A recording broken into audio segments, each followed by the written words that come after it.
ಸ್ನೇಹಿತರೆ ನಮಸ್ಕಾರ. ಗುರು ಬ್ರಹ್ಮ, ಗುರು ವಿಷ್ಣು, ಗುರುದೇವೋ ಮಹೇಶ್ವರ, ಗುರು ಸಾಕ್ಷಾತ್ ಪರಬ್ರಹ್ಮ ಅಂತ ಹೇಳ್ತಾ ಇದ್ದಂಥ ನಮ್ಮ ಭಾರತ ದೇಶದಲ್ಲಿ ಇಂತಹ ಘಟನೆಗಳು ನಡೀತಾ ಇರುವುದಂತೂ ಒಳ್ಳೆಯ ಬೆಳವಣಿಗೆ ಅಲ್ಲ. ಎಲ್ಲರಿಗೂ ಗೊತ್ತಿರುವಂತಹ ಸಂಗತಿ, ಇಂದಿನ ಅನೇಕ ವಿದ್ಯಾರ್ಥಿಗಳು ಮೊಬೈಲ್ ಫೋನ್ ಬಳಕೆಯಿಂದ ಹಾಳಾಗ್ತಾ ಇದ್ದಾರೆ. ಅದೇ ಮೊಬೈಲ್ ಫೋನನ್ನ ಸೀಸ್ ಮಾಡಿ ಹಾಸ್ಟೆಲಿಂದ ಹೊರಗೆ ಹಾಕಿದ್ದಕ್ಕೆ ಶಾಲೆಯ ಪ್ರಿನ್ಸಿಪಲ್ರನ್ನ ಕೇವಲ 10ನೇ ತರಗತಿ ವಿದ್ಯಾರ್ಥಿಗಳು 27 ಬಾರಿ ಚಾಕುವಿನಿಂದ ಇರಿದು ಕೊಲೆ ಮಾಡಿದ್ದಾರೆ. 80-90ರ ದಶಕದಲ್ಲಿ ಹುಟ್ಟಿದಂತಹ ಮಕ್ಕಳಿಗೆ ಅಂದಿನ ಶಿಕ್ಷಕರು ತುಂಬಾ ಕಠಿಣವಾದ ಶಿಕ್ಷೆನೆ ಕೊಡ್ತಾ ಇದ್ರು. ಆದ್ರೆ ಅಂದಿನ ವಿದ್ಯಾರ್ಥಿಗಳು ಇಂದು ಗುರುಗಳು ಸಿಕ್ಕಾಗ ಅಷ್ಟೇ ಪ್ರೀತಿ ಗೌರವದಿಂದ ಮಾತಾಡಿಸ್ತಾರೆ. ಈಗ ಬಂದಿರುವಂತಹ ಜೆನ್ಜಿ ಜನರೇಷನ್ ಎಷ್ಟು ಫಾರ್ವರ್ಡ್ ಆಗಿದಾರೋ ಕೆಲವರು ಅಷ್ಟೇ ಮಾರಕವಾಗಿದ್ದಾರೆ. ನಮ್ಮ ದೇಶದ ಕಾನೂನು ವ್ಯವಸ್ಥೆ ಕಠಿಣ ಆಗದಿದ್ದರೆ ಇಂತಹ ಘಟನೆಗಳು ಮರುಕಳಿಸುವುದರಲ್ಲಿ ಆಶ್ಚರ್ಯವೇನಿಲ್ಲ. ಇತ್ತೀಚಿನ ವರ್ಷಗಳಲ್ಲಿ ಬರ್ತಾ ಇರುವಂತಹ ಸಿನಿಮಾಗಳು ಸ್ಮಗ್ಲಿಂಗ್, ಮೈನಿಂಗ್, ಮರ್ಡರ್, ರಾಬರಿ ಇದನ್ನೆಲ್ಲ ಹೀರೋಯಿಸಮ್ ಆಗಿ ಪೋರ್ಟ್ರೇ ಮಾಡ್ತಾ ಇರೋದಂತೂ ಯುವ ಮನಸ್ಸುಗಳ ಮೇಲೆ ಕೆಟ್ಟ ಪರಿಣಾಮವನ್ನ ಬೀರ್ತಾ ಇದೆ.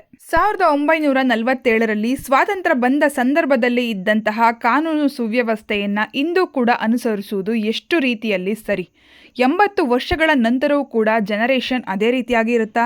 ಅಪರಾಧಗಳು ಅದೇ ರೀತಿಯಾಗಿ ನಡೀತಾ ಇರುತ್ತಾ? ಇದೊಂದೇ ಪ್ರಕರಣವಲ್ಲ, ಇತ್ತೀಚಿನ ವರ್ಷಗಳಲ್ಲಿ ನಡೀತಾ ಇರುವಂತಹ ಅಪರಾಧಗಳು ಭಾರತದಲ್ಲಿ ಜೀವಿಸುವುದೇ ಕಷ್ಟ ಎನ್ನುವಂತಹ ಪರಿಸ್ಥಿತಿಗೆ ತಂದು ಬಿಟ್ಟಿದೆ. ಎಲ್ಲರ ಜೀವನದಲ್ಲೂ ಕೂಡ ಪ್ರಾಮಾಣಿಕವಾಗಿ ನಮಗೆ ಒಳ್ಳೆಯದನ್ನ ಬಯಸೋದು ಅಂದ್ರೆ ಒಂದು ಶಿಕ್ಷಕರು, ಇನ್ನೊಂದು ಪೋಷಕರು. ಮೊದಲೇ ಹೇಳಿದಂತೆ ಇವರಿನ್ನು 10ನೇ ತರಗತಿಯ ವಿದ್ಯಾರ್ಥಿಗಳು. 10ನೇ ತರಗತಿ ವಿದ್ಯಾರ್ಥಿಗಳಿಗೆ ಫೋನ್ನ ಅವಶ್ಯಕತೆ ಏನಿರುತ್ತೆ?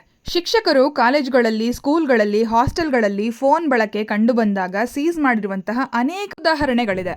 ಆದರೆ ಅದನ್ನೇ ಒಂದು ದೊಡ್ಡ ಅವಮಾನವೆಂದು ಭಾವಿಸುವುದು, ಸೇಡು ರೀತಿಯಲ್ಲಿ ಪರಿಗಣಿಸುವುದು ಎಷ್ಟು ರೀತಿಯಲ್ಲಿ ಸರಿ? ಅದು ಆ ಚಿಕ್ಕ ವಯಸ್ಸಿನಲ್ಲಿ. ಯುವ ಮನಸ್ಸುಗಳಿಗೆ ಪಾಸಿಟಿವಿಟಿಗಿಂತ ನೆಗೆಟಿವಿಟಿ ಬೇಗ ಅಟ್ರಾಕ್ಟ್ ಆಗುತ್ತೆ.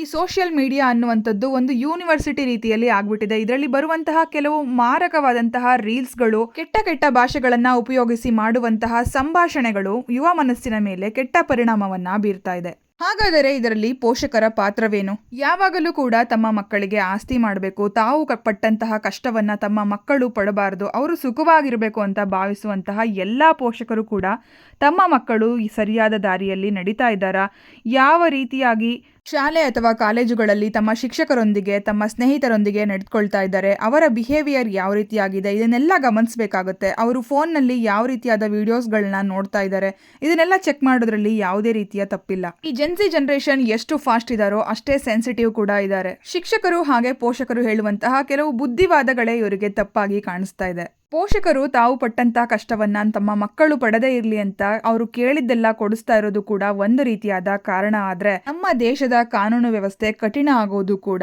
ಅಷ್ಟೇ ಮುಖ್ಯ. 18 ವರ್ಷ ಒಳಪಟ್ಟವರನ್ನ ಮೈನರ್ ಅಂತ ಕನ್ಸಿಡರ್ ಮಾಡಿ ಅವರಿಗೆ ಶಿಕ್ಷೆಯನ್ನ ಕಡಿಮೆ ಮಾಡಿ ಅವರು ಒಂದಷ್ಟು ಸಮಯದ ನಂತರ ಆರಾಮವಾಗಿ ಎಲ್ಲರಂತೆ ಜೀವನ ನಡೆಸ್ತಾ ಇದ್ದಾರೆ. ಅವರು ಮೈನರ್ ಆಗಿ ಮಾಡುವಂತಹ ಕೆಲಸಗಳನ್ನ ಮಾಡ್ತಾ ಇಲ್ಲ, ಕೃತ್ಯಗಳನ್ನ ಎಸಗ್ತಾ ಇದ್ದಾರೆ ಎಂದಾಗ ಮೇಜರ್ ಅವ್ರಿಗೆ ಕೊಡುವಂತಹ ಶಿಕ್ಷೆಗಳನ್ನ ಕೊಡಬೇಕಾಗುತ್ತೆ. ಇಂದಿನ ಯುವ ಪೀಳಿಗೆಯಲ್ಲಿ ಪೋಷಕರು ಕಷ್ಟಪಟ್ಟು ದುಡಿದಂತಹ ದುಡ್ಡು ಈಸಿಯಾಗಿ ಸಿಗ್ತಾ ಇರೋದ್ರಿಂದ ಅವರಿಗೆ ತಮ್ಮ ಪೋಷಕರ ಕಷ್ಟದ ಅರಿವು ಆಗ್ತಾ ಇಲ್ಲ. ಪೋಷಕರು ತಮ್ಮ ಮಕ್ಕಳಿಗೆ ಒಳ್ಳೆಯ ಬಟ್ಟೆ, ಅವರು ಕೇಳಿದಂತಹ ವಸ್ತುಗಳನ್ನ ಕೊಡಿಸುವುದರ ಜೊತೆಗೆ ಅವರಿಗೆ ಒಳ್ಳೆಯ ಸಂಸ್ಕಾರವನ್ನು ಕೂಡ ಕೊಡುವುದು ತುಂಬಾ ಮುಖ್ಯ. ಇಂತಹ ಪ್ರಕರಣಗಳು ಭವಿಷ್ಯದಲ್ಲಿ ಮತ್ತೆ ಮರುಕಳಿಸದಿರಲಿ, ಹಿಂದೆ ಇದ್ದಂತಹ ಗುರು ಶಿಷ್ಯರ ಬಾಂಧವ್ಯ ಮತ್ತೆ ಬರಲಿ, ಇನ್ನು ಈ ರೀತಿಯಾದ ಪ್ರಕರಣಗಳಿಗೆ ಒಂದು ಕಡಿವಾಣ ಬೀಳಲಿ ಎನ್ನುವುದು ನಮ್ಮ ಆಶಯ. India is my country and I am proud of it ಎಂದು ಶಾಲೆಗಳಲ್ಲಿ ಹೇಳಿಕೊಡುವ ರೀತಿಯಲ್ಲಿ ನಮ್ಮ ದೇಶ ಎಲ್ಲರಿಗೂ ಬದುಕುವುದಕ್ಕೆ ಬೇಕಾದಂತಹ ಒಳ್ಳೆಯ ಸುವ್ಯವಸ್ಥೆಗಳನ್ನ ತರಲಿ ಎಂಬುದು ನಮ್ಮ ಆಶಯ. ದಿನದ ಪ್ರಮುಖ ಮಾಹಿತಿಗಳು ಹಾಗೆ ಸರ್ಕಾರದ ಪ್ರಮುಖ ಯೋಜನೆಗಳ ಬಗ್ಗೆ ದಿನನಿತ್ಯದ ಅಪ್ಡೇಟ್ಸ್ಗಳಿಗಾಗಿ ಸಬ್ಸ್ಕ್ರೈಬ್ ಮಾಡಿ ಇಂದಿನ ವಿಚಾರ ಯೂಟ್ಯೂಬ್ ಚಾನಲ್ ಅನ್ನು. ಮತ್ತೊಂದು ಪ್ರಮುಖ ಮಾಹಿತಿಯೊಂದಿಗೆ ಮತ್ತೆ ಸಿಗ್ತೀವಿ. ಅಲ್ಲಿವರೆಗೂ ಎಲ್ರಿಗೂ ನಮಸ್ಕಾರ, ಧನ್ಯವಾದಗಳು ವಿಡಿಯೋ ನೋಡಿದ್ದಕ್ಕಾಗಿ.